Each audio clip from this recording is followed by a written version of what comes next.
अब तक हमने देखा कि ये फेंग के स्पिरिचुअल रूट्स ना होने की बात खत्म होने से पहले कुछ और लोग आ जाते हैं ये फेंग से लड़ने के बहाने मून वाइट के सेक्ट में। ये फेंग अच्छे से उन सभी की बमबारी से स्वागत कर रहा है। उसने इतने धमाके किए कि आसपास सब कुछ बस धुआं ही धुआं और ज़ोरों से धमाके के आवाज़ के साथ बहुत उजाला ही उजाला है।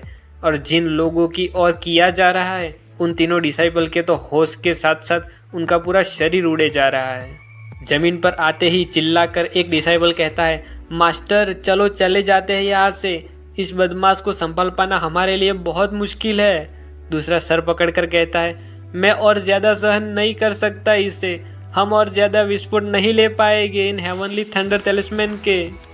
तीसरा डरता डरता कहता है, स्टार स्पिरिट सेक्ट बहुत अमीर और पावरफुल क्लैन है, यहाँ तक कि वे अपने डिसाइपल को इतने कीमती हेवनली थंडर तलिस्मैन बस यूं ही खेलने के तौर पर इस्तेमाल करने दे रहे हैं, हमें उनको उकसाना नहीं चाहिए था। मून वाइट अपनी चीन पर हाथ रखकर ऊपर से नीचे की और ये फेंग को तलिस्मैन के छोटे से पहाड़ के पास खड़े रहकर धमाके करता देखकर सोचती है, ये लोग काम खत्म करने के काबिल नहीं है, लगता है इनसे नहीं हो पाएगा। ऊपर से इन लोगों को तो मेरा अत्याचारी डिसाइपल अपनी खुशी के लिए इस्तेमाल कर रहा है। तभी उसी समय ये फेंग कुछ तलिस्मैन हाथ में होते हुए अपने खुशी के पल में खुश चेहरे के साथ पीछे मुड़कर मून वाइट की और बड़ी स्माइल और दांत दिखाए हुए देखता है। जिसे खड़ी मून वाइट कहती है, वो यहाँ देख रहा है। फिर थोड़ी आंखें छोटी करके दिमाग पर जोर देकर कहती है, एक सेकंड रुको, कहीं वो मेरे बारे में ऐसा तो नहीं सोच रहा कि मैं डर गई उससे, इसलिए उसकी परवाह किए बिना उसको अकेले को भेज दिया उन 3 डिसाइपल से लड़ने के लिए। नहीं, ऐसा नहीं हो सकता। मुझे उसे दिखाना होगा कि उसकी मास्टर कितनी काबिल है और कि मैं कितनी रिस्पेक्ट की हकदार हूँ। वहाँ नीचे ये फेंग अभी भी कुछ घंटों से धमाकों पे धमाके किए जा रहा है, जिससे आसपास से जाने वाले पक्षी भी डर के मारे भाग रहे हैं। और तीनों डिसाइपल तो धमाकों के बीच कोई मुंह के बल नीचे गिर रहा है, कोई अपने आप को बचाने के लिए भागे जा रहा है और तीसरा तो धमाकों में अपना शरीर तपा रहा है। भागने वाला सोच रहा होगा, इतना ओलंपिक में ही भाग लेता तो गोल्ड मेडल तो ले आता। खैर, ये फेंग तो अभी भी यहाँ पर सीरियल किलर की तरह अपनी खुशी में तलिस्मैन यहाँ से वहाँ उड़ाए जा रहा है और कह रहा है, इसमें बहुत मज़ा आ रहा है, चलो फिर से करते हैं, मुझे रुकने का मन नहीं, अभी और मज़े करते हैं। ऐसा कहकर एक गेम 3 किंगडम्स वॉर की कुछ लाइन गाता है उन्हें उकसाने के लिए और कहता है, मुझे ये सारे तलिस्मैन टेस्ट करने दो, मेरा वार अपने आप पर लो, ताकि वो अपने और तलिस्मैन इस्तेमाल कर सके, इसलिए ऐसा कहता है। लेकिन तभी कुछ देर में वे तीनों किसी तरह उन धमाकों के बीच में भी उस दीवार को चढ़ जाते हैं। उनमें से एक जाके अपने मास्टर के पैरों को पकड़कर रोने लगता है और कहता है, मास्टर प्लीज़ बचाओ हमें।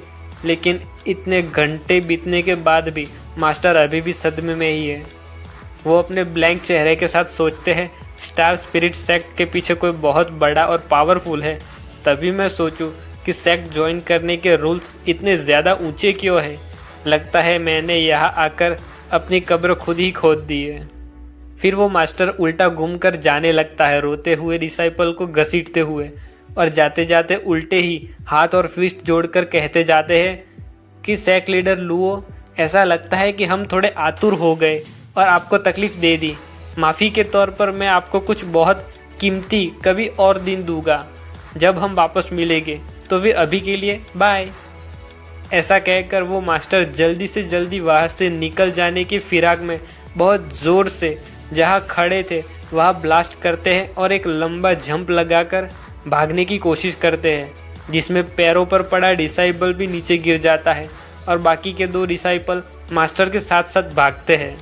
लेकिन तभी मून वाइट गुस्से में पीछे मुड़ती है और उनको भागता हुआ देखकर बहुत तेज़ी से उनका पीछा करते हुए तुरंत ही उन लोगों तक पहुंच जाती है और ब्लू कलर की एनर्जी के साथ वही हवा में उड़ते उड़ते अपना हाथ आगे की ओर करके कहती है, तुम्हें क्या लगता है हमारा स्टार स्पिरिट सेक्ट एक ऐसी जगह है जहाँ पर तुम जब चाहो अपनी इच्छा से आ जा सकते हो। जिसे देखकर वो मास्टर टेंशन में आकर कांपने लगता है और कहता है प्रिमोर्डियल स्पिरिट रेल्म, तुम पावरफुल प्रिमोर्डियल स्पिरिट रेल्म यूज़र हो। आगे वाला डिसाइपल कहता है हमारे सेक्ट लीडर तो सिर्फ सोल फॉर्मेशन रेल्म के पिक पर ही है, ये अकेली ही पूरे फुल मून सेक्ट को उड़ा सकती है। मूनवाइट नीचे की ओर देखकर गहरे और डरावने आवाज़ में कहती है मैं तुम सभी को यहाँ से जाने दूंगी, लेकिन प्राइस के तौर पर तुम सभी को अपना एक हाथ देना पड़ेगा। ये सुनकर उस लीडर के चेहरे का रंग उड़ जाता है, लेकिन फिर भी कहता है ओके। और पीछे खड़े तीनों डिसाइपल को तो भरोसा नहीं हो रहा, ना मूनवाइट की बात पर और उससे भी कम अपने मास्टर की बातों पर। बस बड़ी बड़ी आंखों के साथ देखे जा रहे हैं। थोड़ी देर में वहाँ एक के बाद एक 4 क्रैक की आवाज़ आती है और चारों दर्द में चिल्लाते हैं उनके हाथ टूटने पर। मास्टर नीचे मुंह के साथ मूनवाइट की और गुस्से से भरी छोटी छोटी आंखों से देखते हैं। मूनवाइट वही हवा में उड़ते हुए नीचे टूटे हुए हाथ में से खून टपकते हुए मास्टर को देखकर कहती है दफ़ा हो जाओ अब यहाँ से। और वो मास्टर धीरे से कहता है हाँ हम चले जाएंगे यहाँ से। फिर मूनवाइट बहुत ही कोमलता से नीचे आती है अपने तारों से भरे कपड़ों को लहराते हुए, जिसे देखकर ये फेंग कहता है मास्टर सच में एक बेरहम इंसान है। फिर वो आंखें बंद करके आराम से कहती है ठीक है अब तुम थंडर टैलिस्मैन अंदर रख दो वापस। और उसके मन में उसका छोटा वर्जन मुंह घुमाकर कहता है हट यार, इस बार भी इसे भगाने में नाकामयाब रही। तभी ये फेंग दोनों हाथ अपने पास रखकर डरते डरते रिक्वेस्ट करता है मास्टर क्या आप मेरी एक बात में मदद कर सकती है प्लीज़।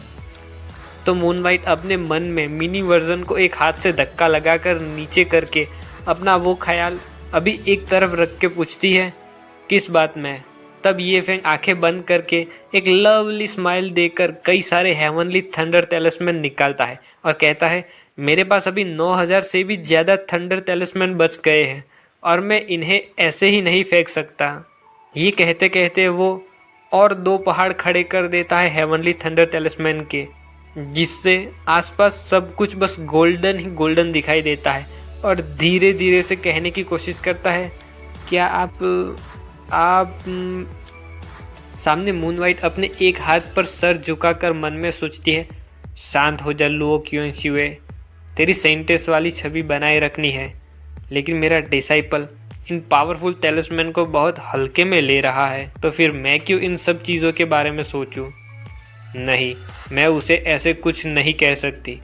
नहीं नहीं, शांत हो जा। ऐसे करके वो अपने आप को मन में शांत करती है और फिर अपना एक हाथ आगे करके ये फेंग को कहती है ठीक है लाओ मुझे दो। फिर कहती है ऐसा लगता है कि तुम्हारे पास और भी बहुत सारी चीज़ें मौजूद हैं। ये फेंग के आसपास हर जगह नीचे थंडर टैलिस्मैन ही बिखरे पड़े हुए हैं। फिर वो एक साथ इतना बड़ा धमाका करते हैं कि सूरज भी देखकर कहता है बहुत तेज है भाई, ये बहुत है। और सामने मून पता नहीं सूरज को या जो धमाके कर रहा है उनको उंगली दिखाकर अपने गॉगल्स के साथ स्टाइल मार के कहता है यो। उन दोनों की टैलिस्मैन वेस्ट करने की गेम से आसपास बिजली और प्रकाश बस एंडलेसली एक दूसरे से करेक्ट होते जा रहे हैं और उनकी गिनती का नंबर पहुंचता है 3122, 3123, 3124। ऐसे वो दोनों नीचे आनंद ले रहे हैं आराम से बैठे बैठे। तभी वहाँ ऐसे बूम बूम के आवाज़ के साथ ब्लास्ट हो रहे टैलिस्मैन को देखकर मूनवाइट मन की शांति के एहसास के साथ आगे बढ़कर उसे देखती रहती है। उसकी आंखों में फट रहे टैलिस्मैन का नज़ारा देखकर वो उसमें खोती चली जा रही है और अपने ख्यालों में आ जाती है, जहाँ उसे याद आता है कि जब वो मेडिटेशन कर रही थी तब उसे किसी ने आकर पटाखे दिखाकर कहा था कि सीनियर सिस्टर पूरा दिन कल्टीवेशन करना बंद करो, बाहर आओ और मेरे साथ आतिशबाजी देखो। तब वो उसे मना करते हुए हाथ दिखाकर कहती है जाओ तुम सब मज़े करो, मेरे पास इन सब के लिए कोई टाइम नहीं है। तब उस लड़की ने कहा था कि इतनी बोरिंग मत बनो सीनियर सिस्टर, बहुत ज़्यादा कल्टीवेशन आपके लिए अच्छा नहीं है। कुछ समय के बाद आराम करने का भी समय सभी को निकालना चाहिए, वरना तुम्हारी मौत के समय तुम अफसोस मनाओगी कि लाइफ को एंजॉय नहीं किया तुमने। क्या वो तुम्हें ज़्यादा दुख नहीं देगा? ये सब सोचकर मून वाइट के खूबसूरत चेहरे पर एक ब्यूटीफुल स्माइल आती है और मन में मानो उस लड़की को जवाब दे रही हो, ऐसे कहती है, तुम सही हो, हम सिर्फ एक बार ही जीवन जीते हैं। वहाँ एक कमरे के अंदर बेड पर कोई आराम से लेटा हुआ है चद्दर ओढ़कर। बाहर के धमाकों के आवाज़ से उसकी थोड़ी सी नींद खुलती है और अभी भी आधी नींद में कहता है तभी उस आंखों पर पट्टी लगाकर सो रहे इंसान के कानों में से लगाए हुए रबर नीचे गिर जाते हैं और फिर जोर जोर से धमाके की आवाज़ उसके कान में पड़ती है, जिससे उसकी नींद पूरी उड़ जाती है। जो लगभग एल्डर बाय जैसा ही लग तो रहा है, लेकिन लड़ाई के बीच में कब आकर सो गए पता ही नहीं चला। खैर, एल्डर बाय की नींद टूट जाती है और उठते ही कहते हैं, हमला हुआ है, दुश्मन ने हमला कर दिया। लेकिन जब आंखों की पट्टी हटाकर खिड़की के बाहर फट रहे टेलिस्मैन को देखकर कहते हैं, अच्छा ये तो सिर्फ हेवनली थंडर टेलिस्मैन ही है। लेकिन जैसे ही कुछ समझ आया तो जल्दबाजी में लड़खड़ाते हुए कपड़े पहनते हैं और बाहर जाने के लिए भागते हैं। बाहर ये फेंग और मून वाइट को खुशी खुशी इतने महंगे टेलिस्मैन यूं ही फेंकता देखते हैं। ऊपर से ये फेंग कहता है, आओ एल्डर बाय, हमारे साथ बैठो। ये देखकर उनका टेंशन और बढ़ रहा है और कहते हैं, आखिर कर क्या रहे हो ये? तो मून वाइट बहुत ही खूबसूरती से टेलिस्मैन फेंकती हुई कहती है, हम बस हेवनली थंडर टेलिस्मैन डिस्ट्रॉय कर रहे हैं। ये फेंग पीछे मुड़कर कहता है, एल्डर बाय आप भी आओ, साथ मिलकर फेंकते हैं टेलिस्मैन और मज़े करते हैं। वैसे भी हम अब थक गए हैं। जिसके बाद एल्डर बाय ये फेंग को जैसे एक नॉटी पपी को अच्छे से बर्ताव करना सिखाते हैं, वैसे सर में ज़ोर से मारकर कहते हैं, ना समझ, सच में इतनी ना समझ वाली हरकत कर रहा है। इस टेलिस्मैन का एक पीस हजारों लो ग्रेड स्पिरिट स्टोन्स का है। भले स्टार स्पिरिट सेक्ट इतना अमीर और ताकतवर है, लेकिन हम तुम्हारी तरह पैसे वेस्ट नहीं कर सकते। फिर एल्डर बाय ये फेंग की और उंगली करके मून वाइट को कहते हैं, माय लेडी आप इसकी तरह पागलों वाली हरकत कैसे कर सकती है? ये बहुत कीमती है, कई सारे स्पिरिट स्टोन्स के हैं ये। जिसे सुनकर मून वाइट छोटी बच्ची की तरह टेलिस्मैन को देखती रहती है, शायद इसलिए क्योंकि वो भी जानती तो है कि ये कितने कीमती है, लेकिन कहीं ना कहीं अंदर से उसका भी मन तो हो रहा है उन्हें ब्लास्ट करने का।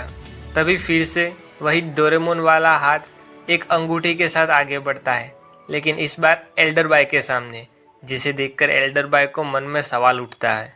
ये फेंग स्माइल करके एल्डर बाय को कहता है, एल्डर बाय आप बहुत बूढ़े हो गए हैं, आपके लिए शाम को सोना मुश्किल हो रहा होगा इतने आवाज़ में, है ना? आप इन 1,00,000 हाई ग्रेड स्पिरिट स्टोन्स को लीजिए और अपने लिए कोई अच्छा सा टॉनिक खरीद लीजिए। ये सुनकर एल्डर बाय ये फेंग की और ऊपर से देखकर पूछते हैं, क्या तुम इस ओल्ड मैन की और नीची नज़र से देखते हो? फिर अपने दोनों हाथों से अपने कपड़े फाड़कर 6 पैक एब्स वाली बॉडी दिखाते हुए कहते हैं, हालांकि मैं बूढ़ा हो गया हूँ, लेकिन अभी भी पूरा जोश से भरा हुआ हूँ। जिसे देखकर मून वाइट को शर्म वाली और ये फेंग को हंसी वाली फीलिंग आ रही है। फिर उन दोनों के आगे जाकर पीछे से थम्स अप दिखाकर कहते हैं, तुम बच्चे कब खत्म कर पाओगे इसे फेंकना? लाओ बाकी के टेलिस्मैन इस ओल्ड मैन को फेंकने दो। इतना कहकर आसपास पड़े सभी टेलिस्मैन फटाफट दोनों हाथ से उठाते हैं और मशीन गन की तरह टेलिस्मैन के दोनों पहाड़ों के बीच में खड़े रहकर दोनों हाथों से ब्लास्ट करना शुरू करते हैं। एल्डर बाय की एनर्जी को देखकर ये फेंग को भी पसीना आ जाता है, लेकिन उसके ऐसे स्पिरिट स्टोन्स देना काम में आता है, इसलिए सिस्टम की नोटिफिकेशन आती है, डिंग, कांग्रेचुलेशंस यूज़र, फिर से बड़ा खर्चा करने के लिए आपको 100 बिग स्पेंडिंग पॉइंट्स रिवॉर्ड मिलते हैं। ये फेंग थक कर बैठ जाता है और आलसी बिल्ली जैसा मुंह बनाकर सिस्टम पैनल में देखकर सोचता है, तो ये तरीका भी काम करता है। अगली बार ज़रूरत पड़ने पर मैं फिर से कुछ स्पिरिट स्टोन्स का इस्तेमाल करके एल्डर बाय से मदद मांग लूँगा। ऐसा करते करते दिन ढल जाता है और रात आती है। फिर से दिन भी निकल आता है और मुर्गा बांग दे रहा है। वहाँ दूर सीढ़ियों पर कोई बैठा है और सामने ग्राउंड में एक बड़ा सा गड्ढा है। वहाँ जो दूर सीढ़ियों पर बैठा था वो एल्डर बाय है। इतनी मेहनत करके पसीने से तरबतर हो गए हैं और थकान की वजह से शरीर भी काँप रहा है। सोचते हैं मैं बहुत लंबा जी चुका हूँ।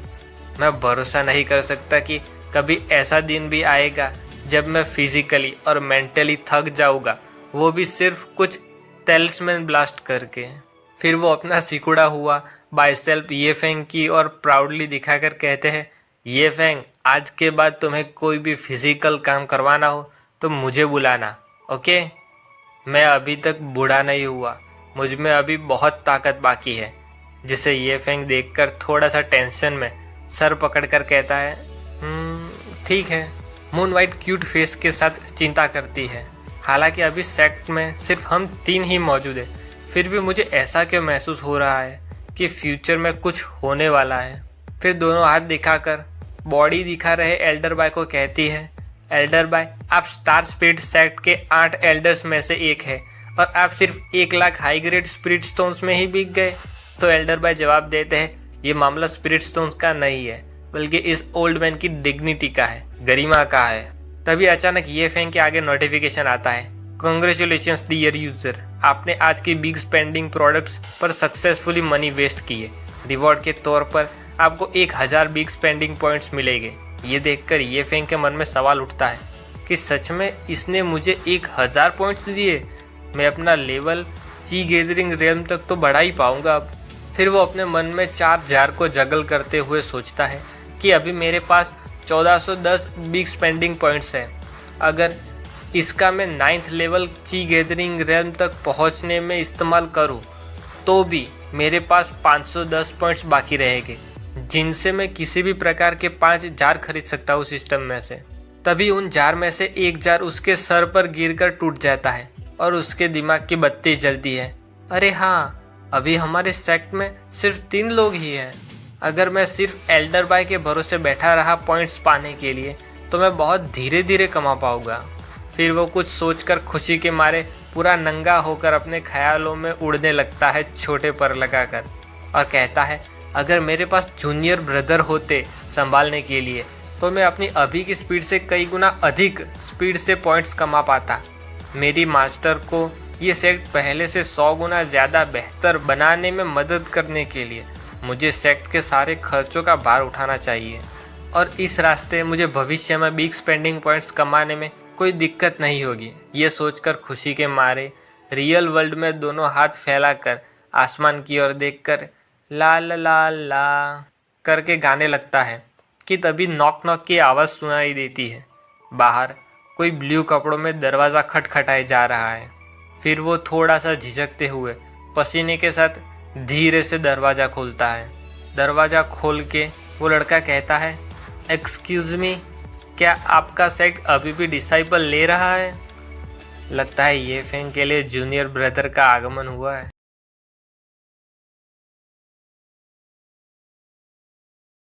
वो जब अंदर आता है, वहाँ उसके सामने चौगान में एक बहुत बड़ा गड्ढा है और सामने थके हुए एल्डर बॉय, मून वाइट और ये फेंग खड़े हैं, जिसमें से फ्लोर को देखकर वो थोड़े टेंशन और आश्चर्य के साथ सोचता है, यहाँ तो फ्लोर का नामो निशान ही मिटा दिया है। फिर सामने खड़े एल्डर बॉय को देखकर सोचता है, एक दुबला पतला बूढ़ा आदमी जो लग रहा है अब किसी भी समय अपनी जान छोड़ देगा। मून वाइट को देखकर सोचता है, एक डरावनी औरत जिससे उलझना शायद अच्छा नहीं होगा मेरे लिए। और खुशी के मारे लड़की की तरह इधर उधर लहराते हुए ये फेंग को देखकर सोचता है, और एक यंग मैन जो ज़रा सा भी इंटेलिजेंट नहीं लगता। और ये फेंग कहता है, वाओ, मेरा सबसे पहला जूनियर ब्रदर आ गया। जिसे देखकर वो लड़का टेंशन में आ जाता है और सोचता है, क्या ये सेक्ट ठीक है?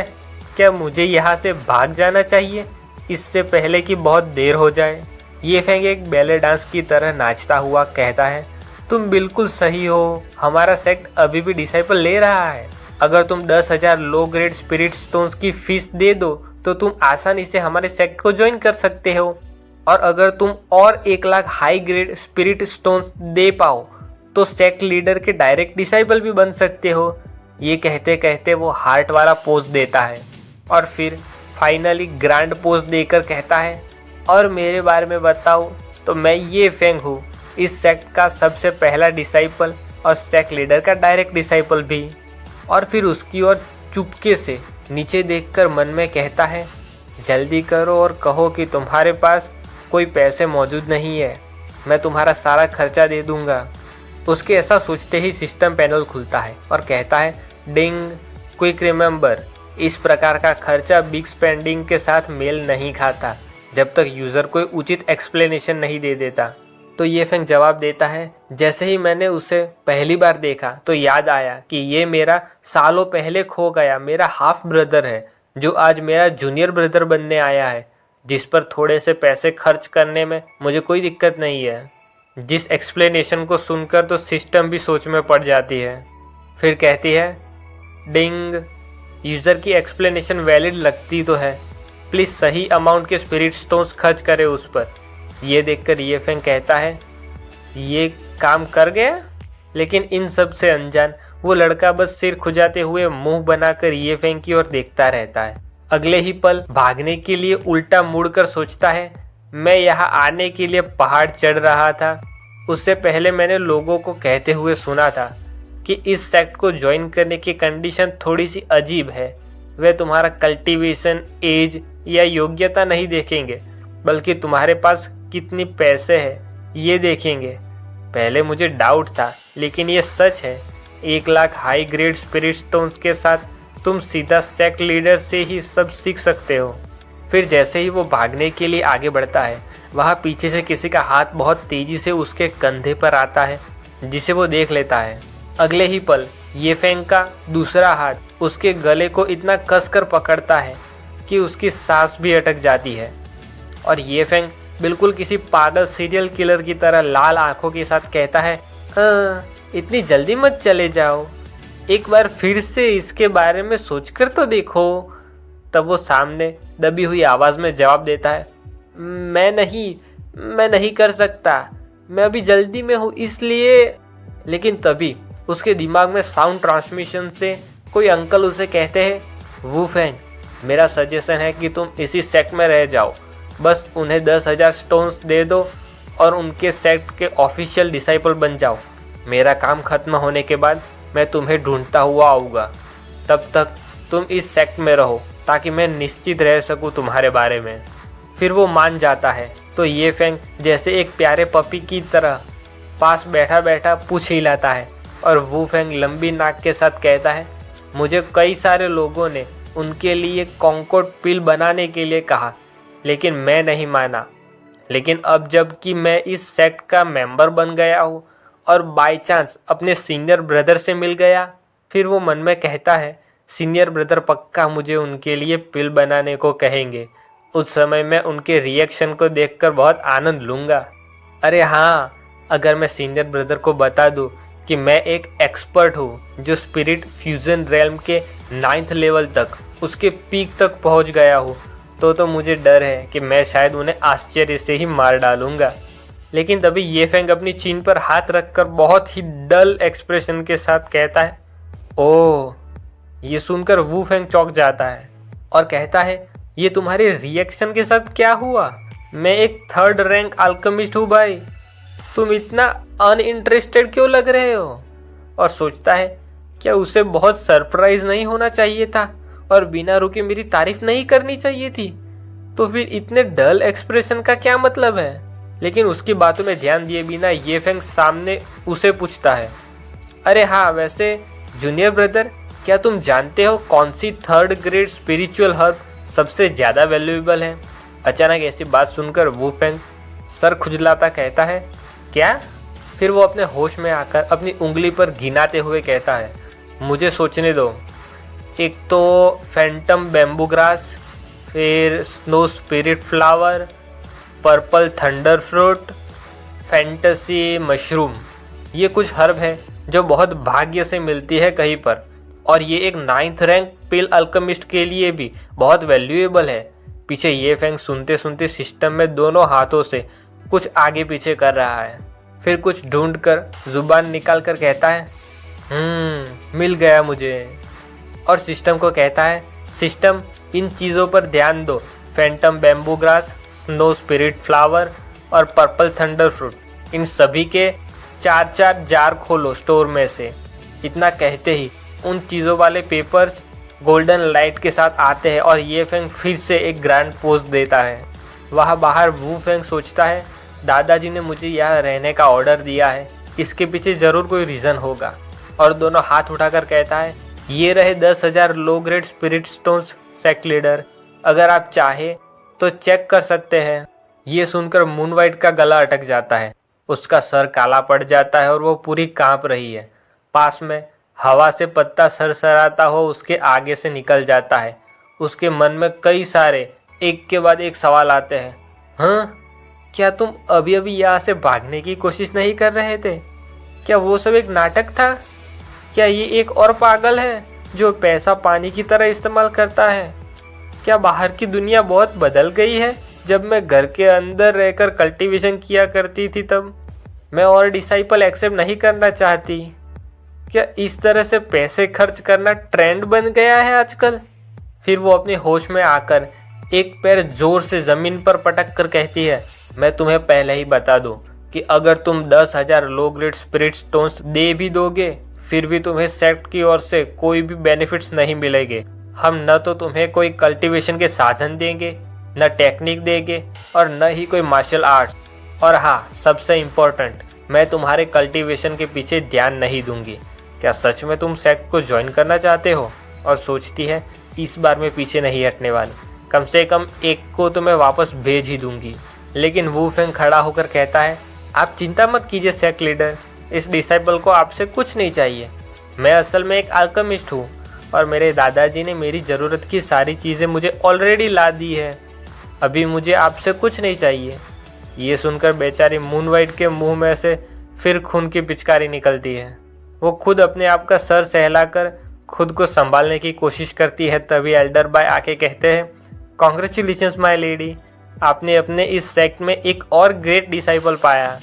इन दोनों से हारी हुई मून वाइट पीछे मुड़कर कहती है, मैं बहुत थक गई हूँ, इसलिए मैं जाकर आराम करूँगी। तुम लोगों की कल्टीवेशन ट्रेनिंग कल से शुरू होगी।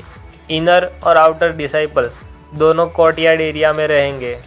फिर वो बेचारी सर झुकाकर पीछे मुड़कर जाने लगती है और एल्डर बॉय हाथ हिलाते हुए कहते हैं, जो भी हो, अभी तुम दोनों ही हो सेक्ट में, तो जाओ और अच्छे से आराम करो। जिसके उत्तर में ये फेंग दोनों हाथ उठाकर कहता है, समझ गए। फिर सोचता है, मास्टर को समझना बहुत मुश्किल है, साफ साफ कहा कि वो हमें ट्रेन नहीं करेगी और अब करना भी चाहती है। और वू फेंग की ओर देखकर थोड़ी सी स्माइल के साथ सोचता है, मैं तो कुछ पैसे वेस्ट करने की सोच रहा था इस जूनियर ब्रदर के पीछे, लेकिन मैंने कभी नहीं सोचा था कि वो भी अमीर होगा। तो मैं डायरेक्ट डिसाइपल का नंबर बढ़ाने में अब मदद नहीं करूँगा, उसके लिए सिर्फ मैं ही काफ़ी हूँ। वू फेंग तो अभी भी इन सभी चक्करों में घूमे ही जा रहा है अपने मन में। लेकिन ये फेंग टर्बो स्नेल की तरह स्लाइड करते हुए कहता है, हे मैं सेक्ट लीडर का इकलौता डायरेक्ट डिसाइपल हूँ। यहाँ पीछे सेक्ट लीडर की हालत इतनी ख़राब है कि एल्डर बाई को उन्हें सहारा देना पड़ रहा है और वो कांप रही है और कह रही है, ये सपना है, ये सब एक सपना है। ये फेंग बातें करने के लिए हाथ आगे बढ़ाकर कहता है, अरे अब मेरा ध्यान गया कि मैंने तुमसे तुम्हारा नाम तो पूछा ही नहीं, तुम्हारा नाम क्या है जूनियर ब्रदर? तो वो सामने हाथ और फिस्ट जोड़कर कहता है, नमस्ते सीनियर ब्रदर, मेरा नाम लेंग वू फेंग है। ये फेंग कहता है, जूनियर ब्रदर का नाम वू फेंग है, हे गुड गुड गुड, और अपनी तरफ इशारा करके कहता है, जूनियर ब्रदर वू फेंग, आज मैं ये ऐलान करता हूँ कि तुम अब ऑफिशियली इस सेक्ट के इनर डिसाइपल हो अब से। जिसे देखकर वू फेंग की मेल इंस्टिंक्ट एक्टिवेट हो जाती है और उसके अंदर से शुश शुश की आवाज़ आती है।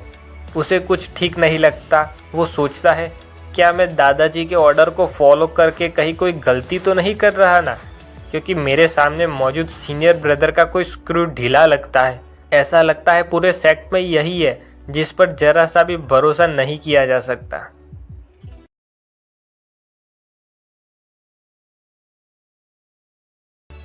पहाड़ पर अभी शांति का माहौल है क्योंकि वे दोनों अपने अपने रहने की जगह तैयार करने में लगे हुए हैं। ये फेंग अपनी जगह तैयार करके बाहर आता है और कहता है, जूनियर ब्रदर वू फेंग, मैं वहाँ उस रूम के अंदर सेटल हो गया हूँ, और तुम? तो वो सामने जवाब देता है, मैंने भी अपना रूम लगभग तैयार कर ही लिया है। सीनियर ब्रदर ये फेंग, क्या आप अंदर आकर थोड़ी देर बैठना चाहेंगे? ये फेंग हंसते हुए उसकी ओर देखता है और फिर अंदर जाने के लिए तैयार हो जाता है। फिर वे दोनों वू फेंग के कमरे में जाते हैं, जहाँ पर बेड अच्छे से सजाया हुआ है, आसपास दवाई बनाने का सामान बिखरा हुआ पड़ा है और कमरे के बीच में एक बड़ा सा कॉल्ड्रन पड़ा है, जिसे देखकर ये फेंग बताता है कि कैसे उसे ये जानकर आश्चर्य हुआ था कि वो एक अल्केमिस्ट है। तो वू फेंग फिर से बड़ाई मारने के लिए 3 उंगली दिखाकर कहता है, बिल्कुल सही, 3rd रैंक अल्केमिस्ट। वो क्या है ना, pill alchemist, weapon masters, talisman expert और एरे मास्टर, ये सभी कुछ ऐसे हाई स्टेटस के पॉपुलर प्रोफेशन है कि जब तक तुम सिर्फ अपना प्रोफेशन बता दो किसी को तो लोग तुम्हारी तारीफ करते नहीं थकेगी, क्योंकि सिर्फ एक छोटी सी मेडिसिन पिल, टैलिस्मैन का एक छोटा सा टुकड़ा और एक आर्टिफैक्ट, ये सब ऐसी चीज़ें हैं जो किसी की कल्टीवेशन में बहुत मदद कर सकती है, जिससे उनका फ्यूचर में सर्वाइवल तय होता है।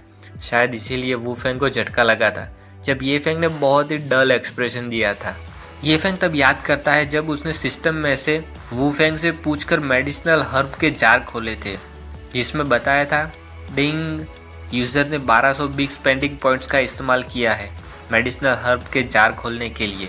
बधाई हो, आपने 2 Phantom bamboo grass, 1 snow spirit flower और 3 पर्पल थंडर फ्रूट पाए हैं। नीचे पैनल में भी बिल्कुल एक गेम जैसी इंटरफेस में सब कुछ दिखाई देता है। उसी समय वू फेंग पीछे से ये फेंग को उसके बारे में कहता है कि सीनियर ब्रदर ये फेंग, आप पिल अल्केमिस्ट नहीं है। हालांकि मैंने आपको उन मेडिसिनल हर्ब के बारे में बताया तो था, लेकिन आपको कुछ समझ नहीं आया होगा, है ना? देखिए, मुझे गलत मत समझना, मैं आपका मजाक नहीं उड़ा रहा, लेकिन मैंने अल्केमिस्ट होके भी सिर्फ उनकी तस्वीरें ही देखी है अभी तक। इतना सुनते ही ये फेंग का पूरा मूड चेंज हो जाता है। वो भागते भागते कहता है, जूनियर ब्रदर, पूरा दिन काम करके तुम थक गए होंगे। एक सीनियर ब्रदर होने के नाते मैं तुम्हारे लिए एक ग्लास पानी लेकर आता हूँ। इतना कहते हुए ये फेंग बहुत तेज़ी से वहाँ से भागकर चला जाता है, जिसे देखकर वू फेंग खुश होकर सोचता है, हालांकि ये सीनियर ब्रदर थोड़े से अजीब है, लेकिन बहुत देखभाल रखते हैं मेरी। मैं अपने प्यारे सीनियर ब्रदर के लिए कुछ पील कॉन्कॉर्ड करके दूंगा, जिससे उनके कल्टीवेशन में मदद मिलेगी। तभी ये फेंग वापस आता है। देखकर वू फेंग चौंक जाता है और कहता है, वाह, वो कितने तेज है। ये फेंग के हाथ में एक बाउल है जिसमें कुछ रंग बिरंगी चीज़ें मौजूद है और उसमें से भाप भी निकल रही है। उसे लेकर वो वू फेंग के पास आता है स्माइल करते हुए, जिसे देखकर वू फेंग के मन में बड़े बड़े सवाल उठे जा रहे हैं। जैसे ही वो नज़दीक आता है तो बाउल के अंदर देखकर वू फेंग के चेहरे का रंग उड़ जाता है। पसीने के साथ दांत कसकर कहता है, Phantom bamboo, snow spirit flower, purple thunder fruit. अगले ही पल वू फेंग बाउल में हाथ डालकर उन हर्ब को बाहर निकाल लेता है, जिसे देखकर ये फेंग कहता है, जूनियर ब्रदर, तुम क्या कर रहे हो? लेकिन वू फेंग के दिमाग में तो एक ही बात चल रही है कि ये सोचे समझे बिना महंगी चीज़ें वेस्ट कर रहे हैं। उसके आंखों में थोड़ी चिंता और बाकी का गुस्सा है। सोचता है, इतनी महंगी और दुर्लभ जड़ी बूटियों को पानी में ऐसे ही मिला रखा है।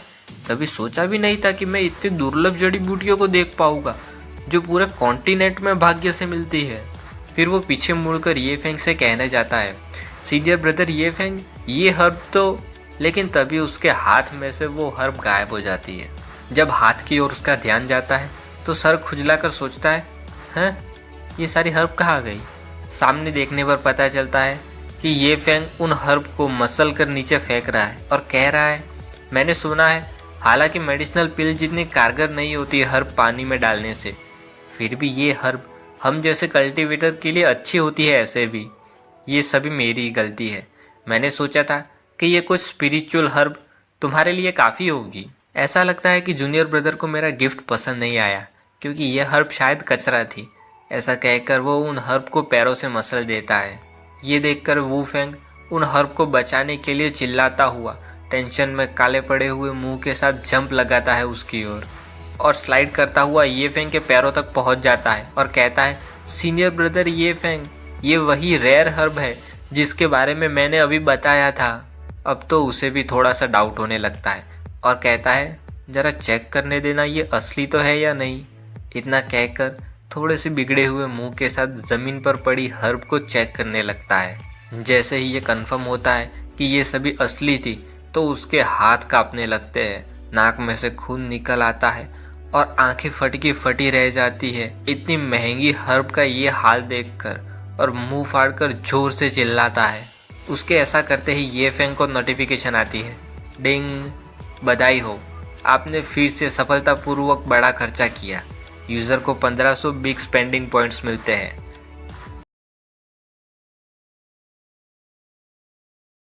ये फेंग लेंग वू फेंग के कमरे के दरवाजे पर खड़ा है और पोज में स्माइल देकर सोच रहा है, ओह, मुझे 1500 बिग स्पेंडिंग पॉइंट्स मिले। हर एक हर्ब को कुचलने के 500 पॉइंट्स। मैंने उन हर्ब्स पर 1200 पॉइंट्स खर्चे थे, तो मतलब मुझे प्रॉफिट हुआ है। ये फेंग सर खुजाता है जब वू फेंग नीचे पड़े पड़े थोड़ी ढीली आवाज़ में कहता है, अगर आपको समझ में नहीं आए कि ये हर्ब कितनी काम की है तो अगली बार बस मुझे पूछ लेना। अल्केमिस्ट के लिए इस प्रकार की स्पिरिचुअल हर्ब बहुत कीमती है। ये फेंग फिर अपनी मस्ती में पूरे कमरे में इधर से उधर सब देखने लगता है। कॉल्ड्रिन में भी उल्टा होकर देखता है। वो फेंग खड़ा होकर रोता रोता आगे कहता है, इसके जैसी स्पिरिचुअल हर्ब इतनी रेयर है कि मेरे दादाजी ने अपने पूरे जीवन काल में भी नहीं देखी। मुझे भरोसा नहीं हो रहा कि आपने उनको बर्बाद कर दिया। ये सुनकर ये फेंग रोते हुए वू फेंग के पास आके कंधे पर थपथपाकर आंख मारते हुए कहता है, मैंने कभी नहीं सोचा था कि ये वही हर्ब है जो तुमने अभी 1 मिनट पहले ही बताई थी। सॉरी, मुझे पता नहीं था। चलो अब खड़े भी हो जाओ, वैसे भी वो ऑलरेडी मिट्टी में मिल चुकी है। तुम्हें जल्दी से ये कचरा साफ करके कुछ देर आराम कर लेना चाहिए। मैं अभी विदा लेता हूँ। ये कहकर ये फेंग वहाँ से नाचता कूदता भाग जाता है और वो फेंग ये फेंग को पीछे से देखता वही खड़ा रह जाता है। 5 मिनट के बाद कहीं पर एक बाल्टी में गर्म पानी भरा हुआ है, उसमें वही तीनों जड़ी बूटियाँ मिलाई हुई है। ये फेंग उस बाल्टी में पैर डालकर आराम से गुनगुने पानी के मज़े ले रहा है, लेकिन किसी वजह से उसकी हेल्थ माइनस होती जा रही है। फिर आराम से बेड पर लेटकर कहता है, मेरे पैर नाजुक और सुन्न हो रहे हैं। जैसी एक स्पिरिचुअल हर्ब से उम्मीद थी, वहाँ उसके हेल्थ पॉइंट्स लगातार माइनस होते ही जा रहे हैं। उसके पैरों पर गौर करने पर दिखता है कि उसके पैर धीरे धीरे काले पड़ते जा रहे हैं। वहाँ वू फेंग अपने दुख में से बाहर आकर ये फेंग के कमरे के बाहर आके खड़ा है और उसका दरवाज़ा खटखटाने जाता है और कहता है, मुझे पता नहीं सीनियर ब्रदर ये फेंग को ये स्पिरिचुअल हर्ब कैसे मिली, लेकिन उन्हें कुछ बताने की ज़रूरत है। फिर अपने मन में वू फेंग कहता है, देखो, मैं उन स्पिरिचुअल हर्ब की लालच में नहीं आया हूँ, पक्का उसकी लालच में नहीं आया हूँ। ये तीनों जड़ी बूटियाँ साथ में मिलाकर और अकेली भी दवाई की तरह इस्तेमाल की जा सकती है, लेकिन फैंटम बैम्बू ग्रास और पर्पल थंडर फ्रूट को साथ में मिलाने से एक विषैला जहर बनता है। हालांकि ये इतना घातक तो नहीं है, लेकिन इससे निपटना थोड़ा मुश्किल हो सकता है। तभी कमरे में से ज़ोर से चिल्लाने की आवाज़ आती है, बैंग, ये क्या हो रहा है?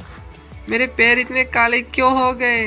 मैं अपने पैरों को महसूस भी नहीं कर पा रहा हूँ। ये सुनकर वू फेंग भी चौंक जाता है और थोड़ा सा टेंशन में कहता है, नहीं, कुछ तो ठीक नहीं है।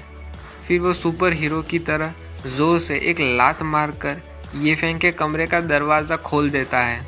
अंदर आते ही सामने बाल्टी में अभी वो जिसके बारे में सोच रहा था वही दोनों हर्ब साथ में मिली देखकर टेंशन और गुस्से में पूरा कांप रहा है। ये फेंग उसकी ओर देखकर कहता है, जूनियर ब्रदर वू फेंग, मेरे पैरों के साथ क्या हुआ है? वू फेंग एकदम सीरियस हो जाता है और अपने मन में कहता है, मुझे याद है मैंने ये जड़ी बूटियाँ कितनी इम्पोर्टेंट है, कितनी कीमती है, इसके बारे में समझाया था उनको। ये फेंग सामने सवाल पे सवाल पूछे जाता है, मैं अब क्या करूँ? क्या मैं अब अपाहिज हो जाऊँगा? क्या इसे ठीक किया जा सकता है? मुझे बचाओ प्लीज़। ये मत कहना मुझे अपने पैरों को काटना पड़ेगा। वू फेंग अपने मन में कहता है, तुमने एक्चुअली इस प्रकार की जड़ी बूटियों का उपयोग अपने पैरों को भिगाने के लिए किया। तुम्हारे पैरों को। ये फेंग अपने पैर पकड़कर बैठा है। तभी सिस्टम की नोटिफिकेशन आती है। डिंग। फिर से सक्सेसफुली बड़ा खर्चा करने के लिए यूज़र को बधाई हो। आपको 1500 बिग स्पेंडिंग पॉइंट्स का इनाम मिलता है। डिंग। डियर यूज़र, आप 1000 बिग स्पेंडिंग पॉइंट्स का इस्तेमाल करके अपने पैरों में से इस विष को दूर कर सकते हो। ये देखकर ये फेंग थोड़ा शांत होकर सोचता है, ओह, ऊपर वाले का शुक्र है, ये हर्ब सिर्फ दूसरों के आगे शो ऑफ करने के लिए ही नहीं बनी। आखिरकार इतने सारे बिग स्पेंडिंग पॉइंट्स के साथ मैंने सोचा कि उनका इस्तेमाल एक बार अमीरों जैसी ज़िंदगी जीने के लिए करूं। मैं तो इन दुर्लभ जड़ी बूटियों के औषधीय गुणों का आनंद लेना चाहता था, लेकिन ये तो कुछ ठीक नहीं हुआ। वू फेंग मुंह बनाकर कहता है, सीनियर ब्रदर ये फेंग, मैं यहाँ आपको यही बताने के लिए आया था कि अगर आप फैंटम बैम्बू ग्रास और पर्पल थंडर फ्रूट को साथ में मिलाएंगे तो ये एक बहुत जहरीला पदार्थ बन जाएगा। ये फेंग सामने मुस्कुराकर मन में सिस्टम को कहता है, सिस्टम 1000 बिग स्पेंडिंग पॉइंट्स का इस्तेमाल करो और मेरे पैरों में से सभी विषैले पदार्थों को दूर करो। इतना कहते ही उसके पैरों में से टॉक्सिन्स दूर होते हैं और उसके पैर काले से धीरे धीरे सफ़ेद होने लगते हैं। देखते ही देखते उसके पूरे पैर सफ़ेद हो जाते हैं और सारे टॉक्सिन्स उसमें से गायब हो जाते हैं। ये देखकर वू फेंग बड़ी बड़ी आंखों से चौंक कर देखता रहता है और सोचता है, ये कैसे हो सकता है। इस प्रकार के जहर को शरीर से निकाल पाना बहुत मुश्किल होता है। ये फेंग तब फिर से उसी पानी में पैर डालता है और अब तो वू फेंग के मुंह से भी गाली निकल आती है और कहता है, बहन, सीनियर ब्रदर, आप अपने पैर फिर से क्यों डाल रहे हैं उसमें। ये फेंग आराम से बैठकर सोचता है, हाँ, फिर से पैर डालने पर बहुत अच्छा लगा। ये बहुत जहरीला है तो क्या हुआ, मैं बस अपने पॉइंट्स का इस्तेमाल करके वापस ठीक हो सकता हूँ। आखिरकार ये बहुत आरामदायक है। वैसे सिस्टम, अगर किसी और को ये जहर लग जाए तो मैं पॉइंट्स का इस्तेमाल करके उसको ठीक कर सकता हूँ। तो सिस्टम जवाब देता है, डिंग, अब कर सकते हो। ये देखने के बाद ये फेंग 3rd ग्रेड हीरो की तरह स्माइल दे के कहता है, जूनियर ब्रदर वू फेंग, मेरा टब 2 लोगों के लिए इस्तेमाल कर सके इतना बड़ा है, क्यों ना हम दोनों इसमें पैर डालकर आराम करें। फिर बेड की ओर बैठने के लिए इशारा करते हुए कहता है, मैं गारंटी लेता हूँ कि तुम्हें बहुत अच्छा लगेगा। ऐसा लगेगा जैसे तुम 7वें आसमान पर हो। और जहर के बारे में चिंता मत करो, उसे मैं संभाल लूँगा तुम्हारे लिए। ये सुनकर वू फेंग के पूरे शरीर में झनझनाहट दौड़ उठती है। डर के मारे थोड़ा सा पीछे हट जाता है और सोचता है, ये पक्का बहुत जहरीला पानी है, मुझे इसमें पैर डालने से डर लगता है। फिर वहाँ से भागते हुए हाथ हिलाकर कहते जाता है, सीनियर ब्रदर, मुझे लगता है कि अच्छा होगा अगर मैं ये काम ना करूँ तो। बाहर आकर सोचता है, ये बात सेक्लिटर को बताना कैसा रहेगा। हालांकि मुझे पता तो नहीं है कि ये स्पिरिचुअल हर्ब सेक्ट की है या नहीं, लेकिन फिर भी वे बहुत कीमती खजाना है किसी के लिए भी। फिर वो अपनी चिन पर हाथ रखकर कुछ सोचने लगता है और दिमाग पर जोर डालने लगता है किसी बात को लेकर।